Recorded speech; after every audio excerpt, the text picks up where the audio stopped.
Welcome to another edition of Carnivore Bites. I'm your host, Jeff Sherman, along with Dr. Eric Lopkin. An interesting week, as always. And one thing that really caught my eye, Dr. Lopkin, and it's really a really good insight into the liberal / Hollywood elite. And that's the Johnny Depp trial against his ex-wife. I don't even know her name. Who really cares? The only thing I would say is, if I was the judge, my order would be, my edict is you need to get remarried immediately, because you need to take both of you off the singles list, because you're made for each other, because you're both stupid, retarded, and self-engrossed. It is unbelievable. It is really an insight to the Hollywood elite, like things that would be anyone would have to deal with, we have to deal with finances, real things. Johnny Depp, yes, and I have an addiction, and the lawnmower, the landscaper in my third house cut one of my olive branches, and I was so distraught that I had to start drinking profusely. It's like, what? But that is really Hollywood, and that's how you have Hollywood insanity, and it really is true. I'm not sure you can qualify Johnny Depp as Hollywood elite. He left Hollywood for the most part. He's been living in France for years, just to separate himself from the Hollywood elite. But the part of this whole trial that got me was there was one marriage counselor who just said both of these people are made for each other. They deserve they're each just other. Total elite morons. It's like they deserve what they got because they brought it on themselves. Yeah, you listen to this. I forgot her name. She's this entitled. She grew up horseback riding. She obviously dropped out of high school. Why wouldn't you? And he's got the beneficiary of a 9th grade education. I'm sorry, Dr. Lopkin. It's still indicative of the Hollywood elite. I'm sorry. I don't know. They live in France. I get it. Who cares? But these people are idiots, all of them. They're lecturing you and I and our audience on global warming and all this other crap. And basically, they're morons. And if it wasn't for acting, they'd be white trash. How does that sound? Yeah, I think that's a good sum up of That's a fair assessment, case. let's be honest. Yes. There you go. This was just basically two people completely unqualified to deal with the reality of relationships, and they took it out and life, and they took it out on each other. 100% correct. And the other thing is, by suing each other, or Johnny Depp sued her, or whatever, they're both. His career was on the down. They are suing each other. Yeah, no, she sued him first, then he sued her again in Virginia, okay? Who even cares? Who even keeps track of it? I don't care. They both sued each other, and they're both committing basically career suicide. Because once you listen to this, both idiots, I wouldn't hire them for a play in Avon, Connecticut. Did she actually have any kind of a career? Oh, no, it's over. And by the way, the boy genius, okay? The boy genius went through $500 million. He's bankrupt. It has nothing to do with her. She had nothing to do with it. $500 million. And then the funniest thing is, yes, I get it that women in Hollywood, there's no question about that. Once you reach a certain age, it's very hard to get a part, and that is an absolute fact, right? But even for a man, you get to start being in mid-50s. You're not just going to be the, good-looking hunk guy, whatever, blah, blah, blah. So they actually, and also because he's a nutcase, they wrote him out of, I don't even know if they went through with it, Pirates of the Caribbean 7, whatever it is, okay? I watched the first 2, and then I think I'm kind of good. But anyway, so I rode the ride as a kid. That was all I needed. I've never seen the movies. Yeah, there you go. Your first two is kind of like funny, whatever. Okay, whatever. I get it. But yeah. So anyway, so he's written out of that, and basically his only other options will be, regular movies, maybe 300, 400,000. I even doubt that after this debacle, but it's not my problem because I'm a compassionate person, and people that encounter difficulties, that, people that get laid off, people that have problems, medical problems, I'm there for you. But self-induced, thank you very much. I'm good.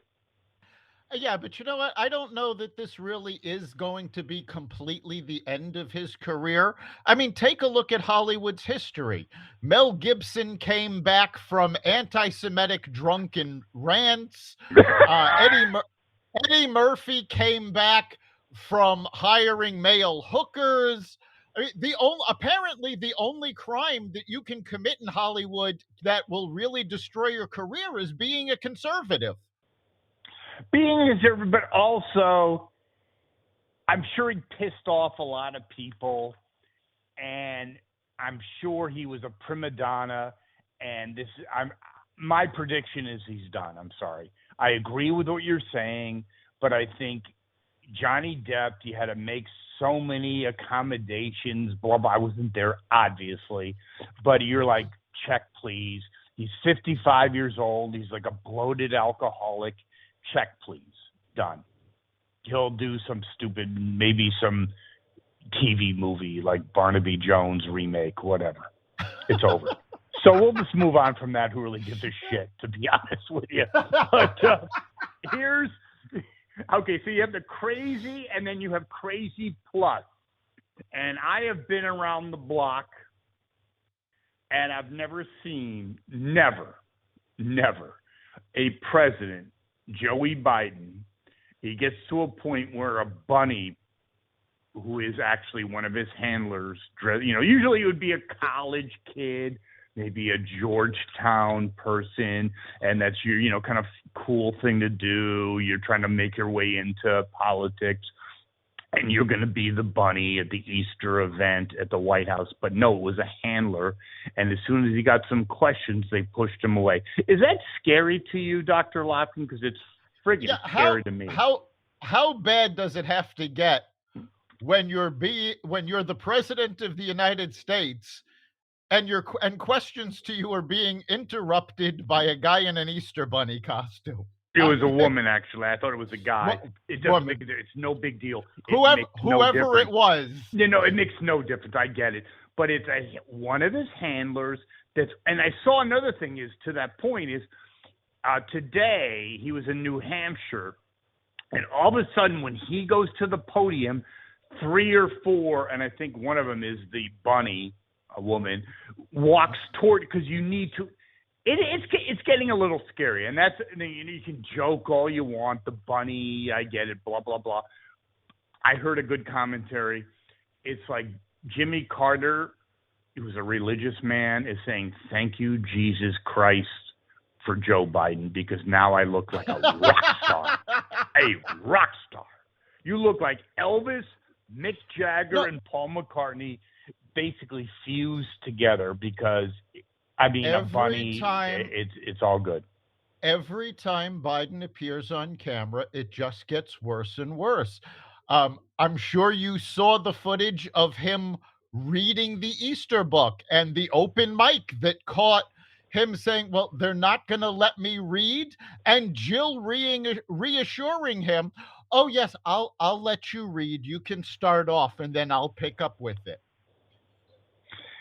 It's very scary, but on the other hand, it's more than scary, actually. It's funny, but it's more than scary, because you had the liberal media, which is really just a sidearm of the Democratic Party. They knew this guy was senile.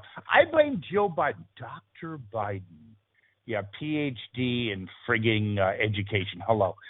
Dr. Biden, they knew this guy was not ready for prime time, but they're willing to put their own agenda ahead of America's well-being. That's not funny. I honestly want to see Jill Biden prosecuted for elder abuse, because Yes. what they've been doing to him is the definition of elder abuse. He clearly has no idea what's going on half the time, and they're sticking him in these highly stressful situations. I mean, it's getting to the point I'm almost feeling sorry for him the way they're manipulating him. I'm not as compassionate as you are, Dr. Locke, and I'm sorry, I'm just not. I said almost. Almost. I think that he knew, just him. Actually, I heard a really good commentary that he actually thought he wasn't going to win. It was just a way to kind of process the whole Bo thing, and I believe you're 100% correct. That's the last time he was cognizant.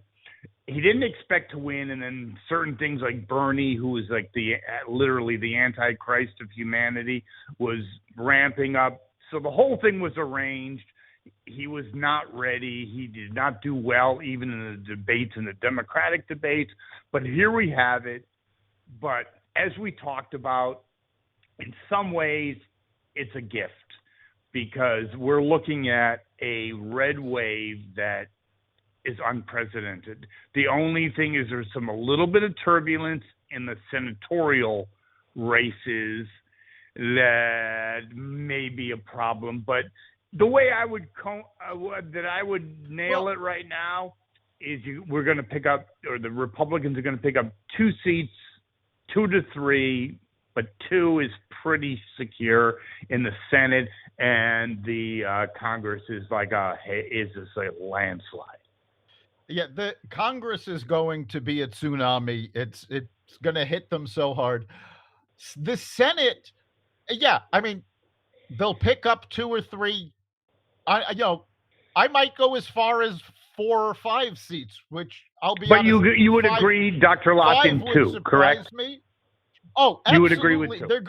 They're going to take the Senate back, but more importantly, from everything the Democratic strategists have been talking about, the Democrats' idea of dealing with this is to go further to the left.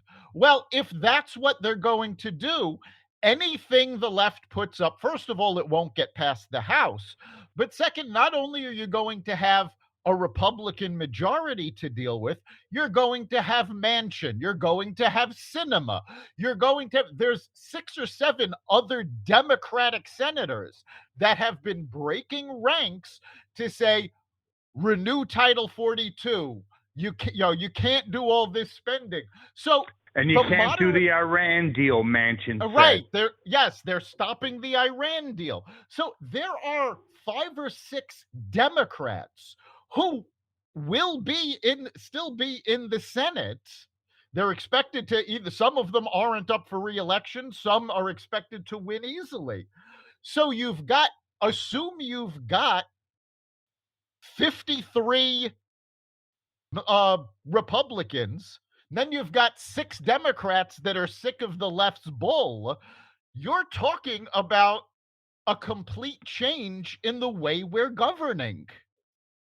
Okay, here's the interesting part, and I do find it fascinating, disturbing / fascinating, is that you have someone that's totally out to lunch, doesn't know what day it is, has no idea today's Wednesday, and we're recording Carnivore Bites, but he has no idea about this. So I think he's just going to it is not going to be like previous administrations when they redirect. He's just going to, because he's not in charge. These people think that's their last opportunity, and they're just going to push on. That's what the Democratic strategists have been talking about. They're talking about the fact that they believe they've been doing the right thing for the country. It's just they're not communicating it well. Elizabeth Warren came out the other day saying, we've got to push Bill